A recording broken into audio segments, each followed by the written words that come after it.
اور اس کے اوپر یعنی آپ صلی اللہ علیہ وسلم ایک ایسے مقام پہ پہنچے کہ جہاں پہ آپ کو قلم کے چلنے کی اور لکھنے کی آواز سنائی دے رہی تھی۔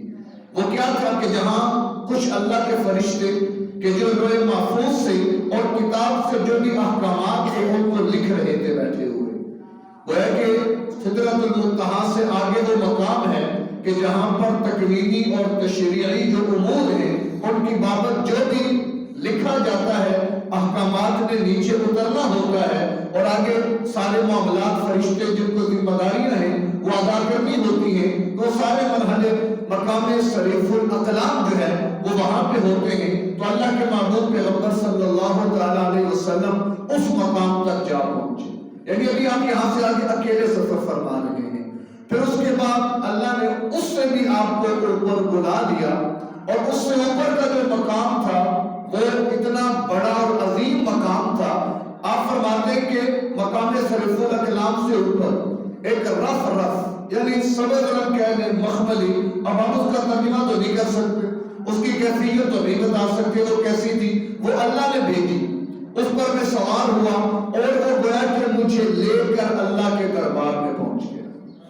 یعنی انس بن مالک رضی اللہ تعالیٰ عنہ کی حدیث خصائص کبریٰ امام جلال الدین سیوطی رحمہ اللہ نے لکھی ہے، وہ فرماتے ہیں کہ انس بن مالک رضی اللہ عنہ کی روایت ہے کہ آپ علیہ السلام نے فرمایا کہ میرے لیے اوپر پہنچ جا تو آسمان کے دروازہ کھولا گیا، کوئی دروازہ کھولا اور میں نے نور اعظم کا مشاہدہ کیا، نور اعظم کا مشاہدہ کیا، اور وہاں پر جو انوارات تھے، جو تجلیات تھی اور جتنے بھی حجابات اور پردے تھے وہ سارے وہاں سے ہٹ جاتے ہیں۔ تو گویا علماء نے لکھا کہ اللہ کے محبوب پیغمبر صلی اللہ علیہ وسلم اللہ کی گویا کے دربار میں پہنچ گئے، اور اللہ تبارک و تعالیٰ سے کے دیدار سے ہم کنار بھی ہوئے، اور اللہ تبارک و تعالیٰ سے کلام بھی فرمایا۔ سورہ نجم میں اس کی تفسیر موجود ہے، فَأَوْحَى إِلَىٰ عَبْدِهِ مَا أَوْحَىٰ مَا كَذَبَ الْفُؤَادُ مَا رَأَىٰ۔ آگے تفسیر آتی ہے کہ ثُمَّ دَنَا فَتَدَلَّىٰ، یہ الفاظ ہیں۔ اب یہاں پر اگرچہ اختلاف کیا بعض علماء نے کہ بعض قائل نہیں ہے کہ اللہ تبارک و تعالیٰ کا دیدار اللہ کے نبی نے کیا ہے، بعض قائل نہیں ہے اس کے، بھائی قائل کیوں نہیں ہے اس کے، وہ آگے میں تفسیر اس کی عرض کر دیتا ہوں، لیکن یہاں پر پہلے اس کیفیت کو سمجھ لیں کہ جس کا نقشہ قرآن نے سورہ نجم کے اندر کھینچا ہے کہ فَكَانَ قَابَ ثُمَّ دَنَا فَتَدَلَّىٰ، دنا دنو قریب ہونا، فتدلّا اور قریب ہونا، کتنے قریب ہوئے، کتنے قریب ہوئے، فرمایا فَكَانَ قَابَ قَوْسَيْنِ أَوْ أَدْنَىٰ، کہ جیسے دو کمانوں کے جو قاب ہوتے ہیں جتنے وہ قریب ہوتے ہیں بلکہ اس سے بھی زیادہ قریب۔ اب قوس کیا ہوتی ہے اور قاب کسے کہتے ہیں؟ تو آپ نے آج کل ویسے بھی ارطغرل کا ڈرامہ تو دنیا دیکھ رہی ہے، اگرچہ وہ دیکھنا جائز نہیں ہے، وہ ایک الگ مسئلہ ہے کہ ممبر سے بات ہوئی تو کوئی یہ نہ سمجھے کہ وہ دیکھنا جائز ہے اور بڑا ثواب ہے، کچھ بھی نہیں ہے اس میں، وہ بھی گناہ اور نافرمانی بڑھ کر اتنی بار ہماری تاریخ ہے، مسلمانوں نے بڑی قربانیاں دی ہیں، اور واقعی خلافت عثمانیہ کا قیام عمل میں آیا ہے، اس میں کوئی شک نہیں ہے، لیکن کچھ شرعی ضابطے بھی ہیں، شریعت کی حدود بھی ہیں، ان کو ہم کراس نہیں کر سکتے، ان کو پامال نہیں کر سکتے، وہ ایک الگ موضوع ہے۔ تو واقعی قوس یعنی کمان، قوس کہتے ہیں کمان کہ جس میں رکھ کر تیر مارا جاتا ہے، اب وہ کمان یہ اس صورت کی ہوتی ہے، یہ کمان کا یہ ہوتا ہے معاملہ کہ یہاں پر تیر رکھ کے اس کو چلایا جاتا ہے، یہ ہے قوس، اور قاب کہتے ہیں اس کمان کے کناروں کو، یہ کنارے اس کو قاب کہتے ہیں، اور یہ قوس کہلاتی ہے۔ اب قرآن کیا نقشہ کھینچ رہا ہے؟ فَكَانَ قَابَ قَوْسَيْن، قوسین دو، یعنی دو کمانوں کی جتنا، یعنی کلامیں جیسے ملا دیں، یہ ایک کمان یہ ایک کمان یہ، جب ان دونوں کو ملائیں گے تو کیا ہوگا؟ فَكَانَ قَابَ قَوْسَيْن، کہ ان دو کمانوں کے قاب آپس میں مل گئے، یعنی جیسے دو کمانیں ملی اس طرح اللہ اپنے محبوب پیغمبر سے مل گئے۔ اور ادنا قرآن مزید بتا رہا بلکہ اس سے بھی زیادہ قریب۔ اب وہ قرب کیا ہے، قرب خاص کیا ہے، اس کی کیفیت تو کوئی بیان نہیں کر سکتا۔ تو بہرکیف یہ گویا کہ وہ معراج کا عروج تھا جو اللہ نے کائنات میں اپنی مخلوقات، اپنے بندوں میں، انسانوں میں ایک حضرت محمد صلی اللہ علیہ وسلم کو عطا فرمایا۔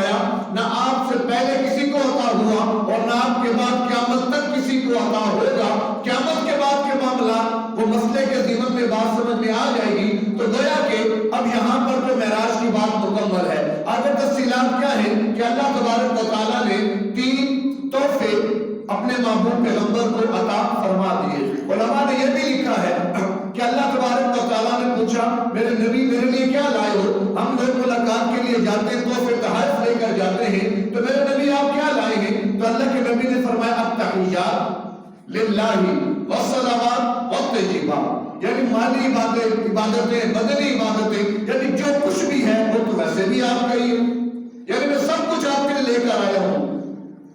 السلام علیکہ ایھا النبی ورحمۃ اللہ وبرکاتہ، پھر اللہ تبارک و تعالیٰ کی طرف سے اپنے محبوب پیغمبر کے لیے سلامتی اور برکت کی دعا آتی ہے۔ وعلی عباد اللہ الصالحین، السلام علینا وعلی عباد اللہ الصالحین، تو گویا کہ یہاں اللہ کے محبوب پیغمبر یا پھر فرشتے جنہوں نے اس دعا میں مجھے اور آپ کو بھی شامل کر دیا۔ السلام علینا کہ ہم پر بھی سلامتی ہے، وعلی عباد اللہ الصالحین اور اللہ کے نیک بندوں پر بھی سلامتی ہے۔ پھر وہی التحیات، وہی واقعہ جو وہاں پیش آیا بطور حکایت کے تشہد کے اندر رکھ دیا کہ جس میں ہر مرتبہ گویا کہ یہ بات اور یہ بات ذہن میں آتی ہے کہ اللہ کے محبوب پیغمبر کی اپنے رب سے ملاقات ہوئی، اسی لیے الصلاۃ معراج المومن بھی کہا جاتا ہے کہ نماز مومن کی معراج ہے۔ ایک تو تحیات میں اس معراج کا جو انتہائی قرب تھا، تشہد کی صورت میں اس کا نقشہ بھی کھینچا گیا، اور نماز بھی کیا ہے؟ اللہ فرماتے ہیں اے میرے نبی میرے بندوں سے کہہ دو کہ جب وہ نماز پڑھتے ہیں وہ تو سر سجدے میں ریاض الجنہ کی مسجد میں رکھتے ہیں، انہیں خوشخبری دو اس وقت ان کا سر رحمان کے قدموں میں ہوتا ہے۔ وہ یہ مت سمجھے کہ فیڈرل ٹاؤن ریاض الجنہ کی مسجد کی کارپٹ پہ ہمارا سر ہے، نہیں، اس وقت ان کا سر رحمان کے قدموں میں ہوتا ہے۔ گویا کہ نماز جو ہے وہ انسان کو اللہ کے اتنے قریب لے جاتی ہے۔ تو بہرکیف 3 تحفے وہاں اللہ تبارک و تعالیٰ نے اپنے محبوب پیغمبر کو عطا فرمائے۔ ایک تحفہ عطا فرمایا نمازوں کا، دوسرا تحفہ عطا فرمایا سورہ بقرہ کی جو آخری 2 آیات ہیں ان کا، اور تیسرا تحفہ یہ عطا فرمایا کہ اے میرے پیغمبر آپ کی امت میں جس نے ایمان لایا اور اس نے شرک نہیں کیا میں اس کو جنت میں داخل کر دوں گا۔ خواہ وہ سفارش فرشتے کر دیں اور گناہگار بھی ہوں گے، نافرمان بھی ہوں گے، لیکن اگر شرک نہیں کیا، یہ شرط ہے، اگر شرک نہیں کیا تو پھر میں کسی فرشتے کو کھڑا کر دوں گا، وہ سفارش کر دے گا، میں معاف کر دوں گا، کسی حافظ صاحب کو کھڑا کر دوں گا، کسی عالم کو کھڑا کر دوں گا، اولیاء کو کھڑا کر دوں گا، انبیاء آ جائیں گے، اے میرے محبوب آپ بھی تو فرمائیں گے، لہذا میں ان کی بخشش کر دوں گا، ان کو معاف کر دوں گا۔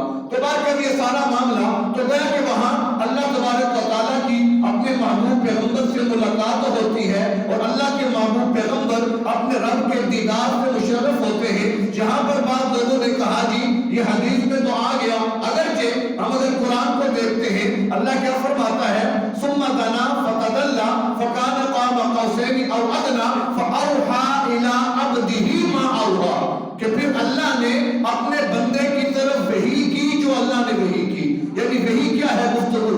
اب 2 آیات ہیں، پہلے آیت میں فَقَانَ قَابَ قَوْسَيْنِ أَوْ أَدْنَىٰ، یعنی اتنے قریب آ گئے، اتنے قریب کہ سارے واسطے ختم ہو گئے، گویا بلا واسطہ اللہ کے محبوب پیغمبر نے اپنے رب کو دیکھا اور گفتگو کی، اور اسی بات کو اللہ نے فَأَوْحَىٰ إِلَىٰ عَبْدِهِ مَا أَوْحَىٰ کے اندر بیان فرما دیا۔ اگر یہ بات مانی جائے کہ وہاں پر دیکھا نہیں گیا، پھر فَقَانَ قَابَ قَوْسَيْنِ أَوْ أَدْنَىٰ کا معنی، پھر فَأَوْحَىٰ إِلَىٰ عَبْدِهِ مَا أَوْحَىٰ اس کا مفہوم، تو خیر تفصیلی علمی ابحاث ہیں یہ، تو اتنی بات ہمیں ضرور سمجھنی چاہیے، اور اہل سنت والجماعت کا یہ نظریہ ہے کہ اللہ تبارک و تعالیٰ کے محبوب پیغمبر نے اللہ کا دیدار کیا۔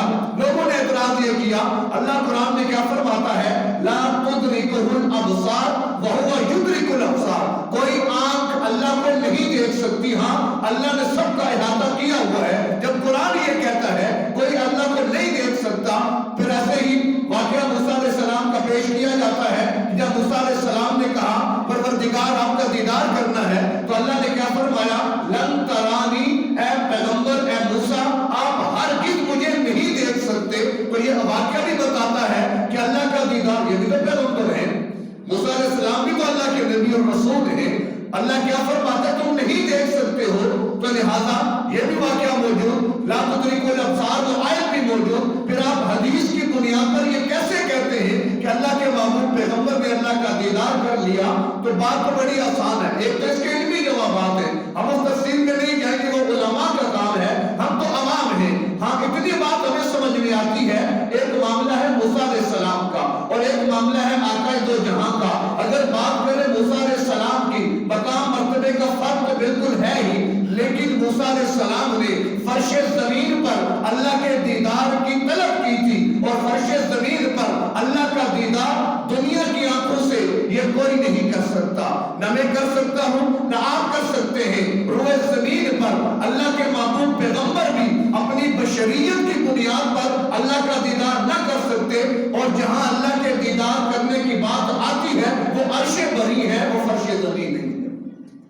کہ کل اللہ حدیث یہ بھی تو ہے، اللہ کے محبوب پیغمبر تشریف فرما، صحابہ موجود، فرمایا کہ کل ہم اللہ کو دیکھیں گے، اللہ کا دیدار کریں گے۔ یہ سارے مانتے ہیں نا، اللہ ہمیں نصیب فرمائے۔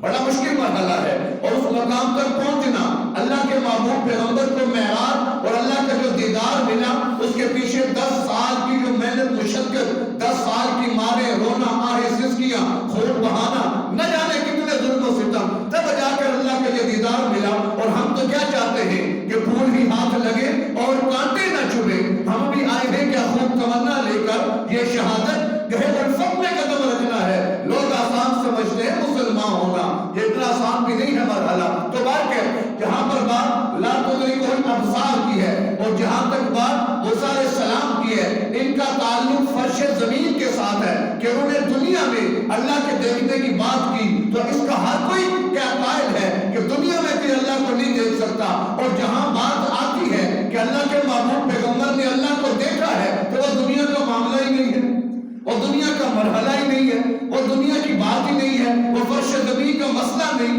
وہ تو اللہ کے محبوب پیغمبر عرش بری میں پہنچ چکے تھے، عالم دنیا سے عالم اعلیٰ کی طرف جا چکے تھے، کہ جیسے کل اللہ ہمیں اور آپ کو جنت میں لے کر جائے۔ اللہ کے نبی نے فرمایا اللہ کا دیدار کرو گے، صحابہ نے سوال اٹھایا، آدم علیہ السلام سے لے کر آخر مسلمان تک آج اس وقت روئے زمین پر تقریباً 2 ارب مسلمان موجود ہیں۔ اللہ انہیں ایمان کی سلامتی عطا فرمائے اور آپس میں اتحاد نصیب فرمائے، اور اس ایمان کے ثمرات کو پوری دنیا کو دکھانے کی توفیق دے۔ اگر ایمان پر دنیا سے جاتے ہیں تو فرمایا اللہ کا قیامت میں ان کو جب دیدار کرائے گا تو کتنا رش ہوگا، تو مشکل نہیں ہو جائے گا یا رسول اللہ، دیدار کیسے ممکن ہے؟ کتنے بندے، نمبر ہی نہیں آئے گا، باری نہیں آئے گی، لائنیں لگانی پڑے گی۔ تو اللہ کے نبی مسکرائے، فرمایا کہ جب چودھری کا چاند چمکتا ہے تو کیا اس کے دیکھنے میں رش ہوتا ہے؟ کبھی ہوا رش؟ کبھی کوئی مشقت، کبھی کوئی لائنیں، کبھی کوئی دھکم پہ، کہ جیسے دنیا میں تم چودھری کے چاند کو اپنے گھر کی چارپائی پر بیٹھ کے دیکھ سکتے ہو، یوں ہی کل قیامت میں اللہ تمہیں اپنا دیدار نصیب فرمائے۔ تو جب اتنی بات سمجھ میں آتی ہے کہ کل عالم آخرت میں، عالم اعلیٰ میں مجھے اور آپ کو بھی اللہ اپنا دیدار عطا فرمائے گا، تو یہ بات کیوں سمجھ میں نہیں آتی کہ اللہ اپنے محبوب پیغمبر کو آج بلا کر اپنا دیدار کرا دے؟ کوئی مشکل بات ہے؟ کوئی مشکل نہیں۔ یہاں پر ایک اور مسئلہ بھی سامنے آ گیا۔ بعض لوگوں نے کہا دیکھیں نا جی اللہ عرش کے اوپر ہے، اللہ عرش کے اوپر، تبھی تو محبوب کو عرش پہ بلایا۔ اب اس میں بھی اصل میں اب بات دور نہ نکل جائے، کیونکہ بات عقیدے کی ہے، اور عقیدے کی درستگی عمل کی قبولیت کی بنیادی شرط ہے۔ اگر ہمارا عقیدہ ٹھیک نہ ہوا، ہمارا عمل قبول نہیں ہوگا، اور عقائد کی اصلاح ظاہر یہ ہماری ذمہ داری ہے۔ تو بات کیا، اللہ کے حاضر ناظر ہونے کے حوالے سے اب ایک نظریہ ہمارے معاشرے میں یہ ہے کہ اللہ تو اللہ کے نبی بھی حاضر ناظر ہیں، فلاں اولیاء بھی حاضر ناظر ہیں، حضرت علی بھی حاضر ناظر ہیں۔ ایک نظریہ یہ ہے، حالانکہ یہ واقعہ معراج اس کی کتنی نفی کر رہا ہے۔ اللہ کے محبوب پیغمبر ام ہانی کے گھر، وہاں سے جبریل نے لیا، خطیب کعبہ میں پہنچے، اب اللہ کے نبی ام ہانی کے گھر تھے یا ہیں؟ تھے۔ اب کہاں ہیں؟ حتیم میں۔ جب حتیم میں ہیں تو ام ہانی گھر میں ہے اللہ کے نبی۔ جب حتیم سے آپ مسجد براق پر آگے، اس وقت آپ حتیم میں تھے؟ نہیں تھے۔ جب براق سے آپ مسجد اقصی پہنچے تو کیا اس وقت براق پر تھے؟ نہیں تھے۔ مسجد اقصی سے پہلے آسمان پہ پہنچے تو مسجد اقصی میں تھے؟ نہیں تھے۔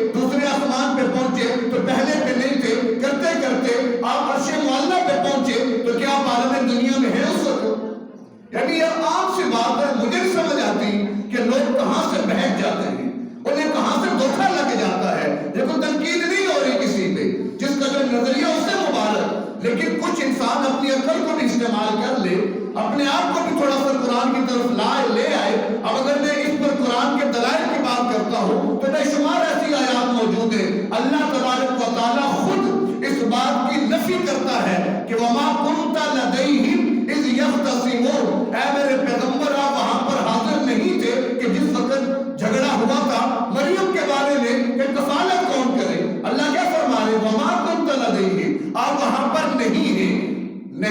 قرآن اللہ خود فرما رہا ہے. اور کتنے واقعات ذَلِكَ مِنْ أَنْبَاءِ الْغَيْبِ نُوحِيهِ إِلَيْكَ وَمَا كُنْتَ لَدَيْهِمْ، آپ نہیں تھے وہاں، آپ وہاں پر نہیں. بہت ساری آیات میں اللہ نے فرمایا. اور جہاں پر بات آئی ہونے کی تو اللہ خود فرماتا ہے کہ تم جہاں بھی ہو وَهُوَ مَعَكُمْ أَيْنَمَا كُنْتُمْ، کہ تم جہاں کہیں بھی ہو وہ اللہ تمہارے ساتھ ہوگا. تو گویا ایک طبقہ تو وہ تھا جس نے اللہ کو اللہ اور بھی کئیوں کو کہہ دیا وہ بھی سارے حاضر ناظر ہیں، یہ بھی ٹھیک نہیں ہے. اور ایک طبقہ وہ ہے کہ جس نے کہا کہ اللہ بھی ہر جگہ حاضر ناظر نہیں ہے، اللہ صرف عرش کے اوپر ہے بس اور کہیں بھی نہیں ہے، یہ بھی بات ٹھیک نہیں ہے. تیسرا طبقہ یہ تھا کہ اللہ تو ہر جگہ پر حاضر ہے، ہر جگہ پر ناظر ہے. اللہ کے سوا کائنات میں کوئی ہستی ایسی نہیں جو ہر جگہ پر حاضر ناظر ہو. کیوں؟ اگر ایک منٹ کے لیے مان لیا جائے، آپ کو یہ مسئلہ معلوم ہوگا کہ صحابی اسے کہتے ہیں کہ جس نے اپنی آنکھوں سے آقا کا دیدار کیا ہو، ایمان کی حالت میں اسی پر وفات پائی ہو، وہ صحابی کہلاتا ہے. اب سوال یہ ہے عبداللہ بن ام مکتوم جیسے جو نابینا لوگ تھے وہ اللہ کے محبوب پیغمبر کے ہاتھ پہ ہاتھ بھی رکھتے ہیں، آپ کی مجلس میں بیٹھتے ہیں، آپ کے ساتھ وقت گزارتے ہیں. اگر یہ شرط لگ جائے کہ جس نے اپنی آنکھوں سے پیغمبر کے چہرے کو دیکھا ہو وہ صحابی ہوتا ہے، تو جو نابینا تھے ان کے بارے میں کیا حکم ہوگا؟ تو یہاں لکھا علماء نے پھر بات کو یوں سمجھو کہ یا تو صحابی وہ ہوگا کہ جس نے اپنی آنکھوں سے اللہ کے محبوب پیغمبر کو دیکھا ہوگا وہ صحابی کہلائے گا، اور اگر جس کو اللہ کے محبوب پیغمبر دیکھ لے وہ بھی صحابی کہلائے گا. اب عبداللہ بن ام مکتوم اگرچہ اللہ کے نبی کو نہیں دیکھا لیکن اللہ کے محبوب پیغمبر نے بارہا عبداللہ بن ام مکتوم کو دیکھا، جس بنیاد پر ہم کہہ سکتے ہیں یا تو پیغمبر کو دیکھو تب صحابی بنے گا، یا پیغمبر جس کو دیکھے وہ صحابی بنے گا. اور اگر یہ نظریہ رکھا جائے کہ مثال کے طور پر اللہ کے نبی یہاں پر موجود ہیں تو میں اور آپ ان کو دیکھ رہے ہیں لیکن وہ تو ہمیں دیکھ رہے ہیں نا. ابھی ہم نے اصول سمجھ لیا کہ جو پیغمبر کو دیکھے یا تو وہ صحابی ہوتا ہے یا جس کو پیغمبر دیکھے وہ صحابی ہوتا ہے. اگر اس قانون اور اصول کو دیکھا جائے پھر سب کو مبارک ہم سارے صحابہ ہیں. پھر ہم سارے کیا ہیں؟ میں اور آپ کو اگر نہیں دیکھ رہے، اگر یہ عقیدہ ہو کہ حاضر بھی ہیں، حاضر کا معنی موجود اور ناظر بھی ہیں یعنی دیکھنے والے، تو گویا میں اور آپ تو نہیں دیکھ رہے لیکن وہ تو ہمیں دیکھ رہے ہیں. تو اس بنیاد پر تو پھر میں اور آپ بھی کیا بن گئے؟ آپ نہیں بول رہے نا، کیونکہ یہ بات ماننے والی ہے کہ میں صحابی بن گیا ہوں. یہ بات ہے تو پھر یہ کیوں ہمیں سمجھ نہیں آتی بات ہے؟ پھر قرآن کی کیا وجہ؟ اپنے راج کا واقعہ دیکھیں. ایک ہوتا ہے اعزاز، امتحان، آزمائش، اور اللہ معاف کرے ایک ہوتا ہے ڈرامہ. ایک کیا ہوتا ہے؟ ڈرامہ. ڈرامے میں کیا ہوتا ہے؟ سکرپٹ پہلے لکھ دیا جاتا ہے. فلم میں کیا ہوتا ہے؟ یہ چیزیں پہلے طے ہو جاتی ہیں کہ جہاں سے آئے گا ہیرو، آگے 10 بندے کھڑے ہوں گے اس کو مارنے کے لیے. اب اس کے بعد ہیرو نے یہ کرنا ہے، وہاں سے یہ ہوگا. اب وہ بندہ جا رہا ہے، مجھے کوئی بتا دے کہ 2 بندے تجھے مارنے کے لیے کھڑے ہیں تو میں یہاں سے نکل جاؤں گا. وہ کیسا بندہ ہے کہ جس کو پتا بھی ہے کہ 10 کھڑے ہیں، 20 کھڑے ہیں، وہ پھر بھی جا رہا ہے. کیوں؟ اس سے پتا ہے کہ میں نے مار کھانی کوئی، میں تو ہیرو ہوں، مار تو انہوں نے کھانی ہے، وہ چل پڑے گا. یہ ڈرامہ ہے نا، فلم ہے. بات سمجھ آ رہی کہ نہیں آ رہی؟ تو میں کہ ڈرامہ فلم میں کیا ہوتا ہے کہ ساری چیزیں پہلے سے طے شدہ ہوتی ہیں، تبھی تو ڈرامہ کہلاتا ہے. اب اگر انبیاء مثال کے طور پر اللہ کے محبوب پیغمبر صلی اللہ تعالی علیہ وسلم، اب ان کو دیکھا جائے. اب آپ دیکھیں معراج سے پہلے ایک سینہ چاک کیا جا رہا ہے، قلب اثر کو نکالا جا رہا ہے، اس کو بھی چاک کیا جا رہا ہے، پھر اس کو دھو کر اس میں انوارات بھرے جا رہے ہیں. یہ میں نے وہاں پہ کہا تھا، ذہن میں رکھیے گا. کیوں؟ عالم اعلیٰ میں دنیا کا وجود، دنیا کا جسم، یہ اس میں اتنی ہمت، طاقت، سکت نہیں ہے کہ وہ ان مراحل کو طے کر سکے، ان انوارات کا تحمل کر سکے. لہذا دنیا میں ہی فرشتے آسمان سے وہ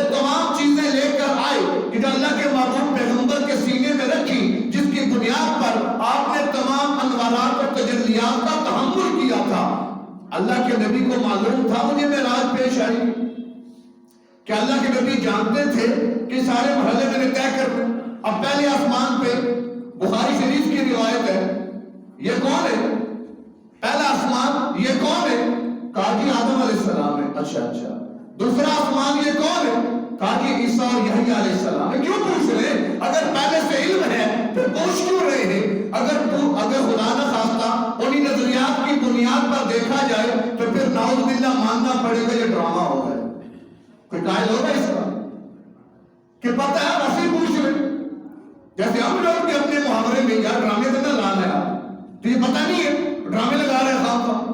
تو کون مسلمان یہ بات سوچ سکتا ہے کہ اوپر اللہ اور نیچے اللہ کے معبود پیغمبر اور یہ ڈرامے والی حالات بنے؟ یہ ایمان کے لیے خطرہ بن جائے گا۔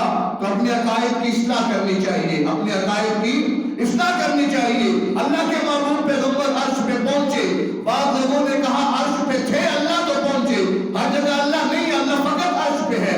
استوى علی العرش، اللہ عرش پہ مستوی ہے۔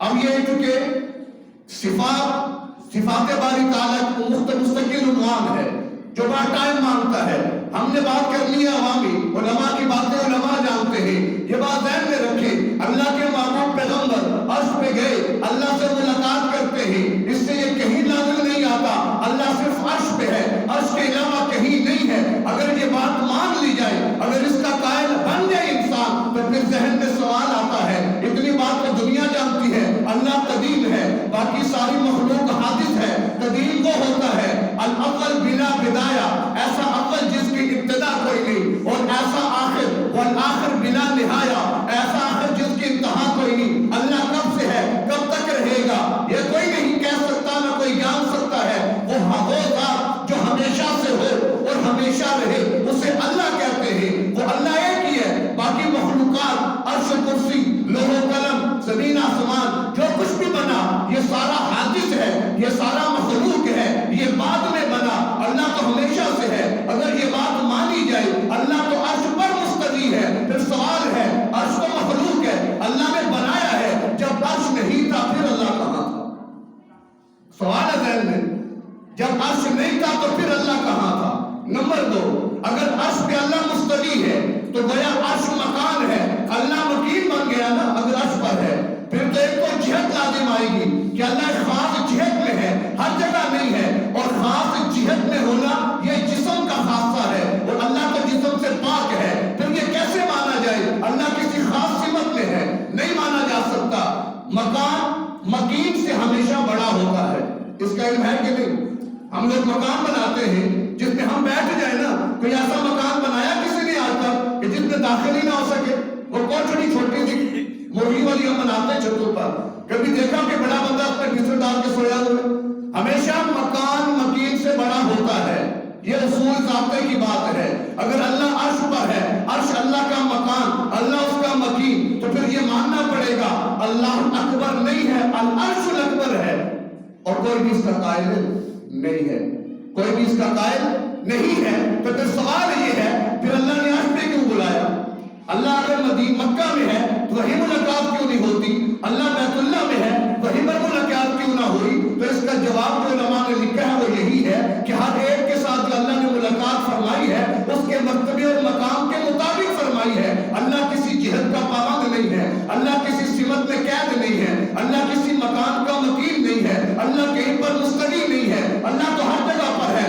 20 قرآن کی آیات اینما تولوا فثم وجہ اللہ، جس طرف کو کرو گے اللہ کے چہرے کو پاؤ گے۔ ابھی آیات متشابہات میں سے ہے اللہ چہرے سے پاک ہے۔ یہاں کیا مانا ہے؟ اینما تکونوا، تم جہاں کہیں بھی ہو، وہو معکم، وہ تمہارے ساتھ ہے، معکم معیت۔ کیا مطلب ہے اس کا؟ مبارکت میں تفصیل میں جانا نہیں چاہتا، بات آخری عرض کر رہا تھا کہ اللہ نے جس سے ملاقات فرمائی ہے اس کے مرتبے اور مقام کے مطابق فرمائی ہے۔ ایک معراج وہ ہے جو مجھے اور آپ کو ریاض الجنہ میں ملتی ہے، سر سجدے میں رکھا، رب نے فرمایا میرے قدموں میں ہے۔ ایک معراج وہ ہے، اور ایک معراج اور ملاقات وہ ہے جو موسیٰ علیہ السلام نے کوئی طور پہ اللہ سے فرمائی ہے، اور ایک ملاقات وہ ہے جو اللہ کے معبود پیغمبر نے عرش معلیٰ پہ فرمائی ہے۔ میرا اور آپ کا جو مرتبہ اور مقام تھا، ملاقات کے لیے مقام وہی رکھا گیا۔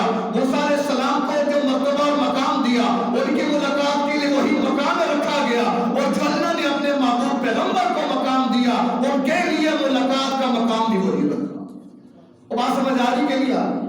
تو بارک اللہ نے اپنے محبوب کو بڑی عزت عطا فرمائی، شرف الکمالات سے نوازا، اور جاتے جاتے 50 نمازوں کا تحفہ دیا۔ میں اختصار کرتا ہوں، راستے میں موسیٰ علیہ السلام کیا لے کر آئے؟ ابراہیم علیہ السلام بھی ساتویں آسمان پر تھے، چونکہ خلیل وہ تسلیم و رضا کے پیکر تھے۔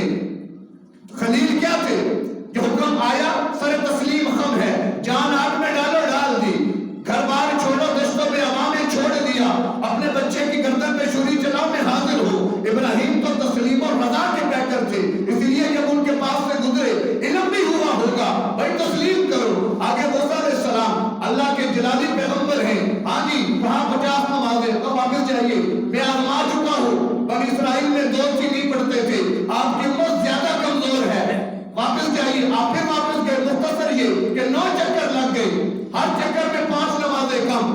آخری چکر میں جب نکلے تو کہا کہ اب کہا 5 رہ گئی، کہا پھر جائیے۔ اللہ کے نبی نے فرمایا ہر چکر میں 5 کم ہو رہی ہے، رہ 5 گئی ہے، اب پھر گیا تو یہ 9 خالی ہاتھ جانا پڑے۔ کہا کہ بس موسیٰ اب میں نہیں جاتا، تو موسیٰ علیہ السلام نے کہا آپ کی امت یہ بھی نہیں پڑے گی۔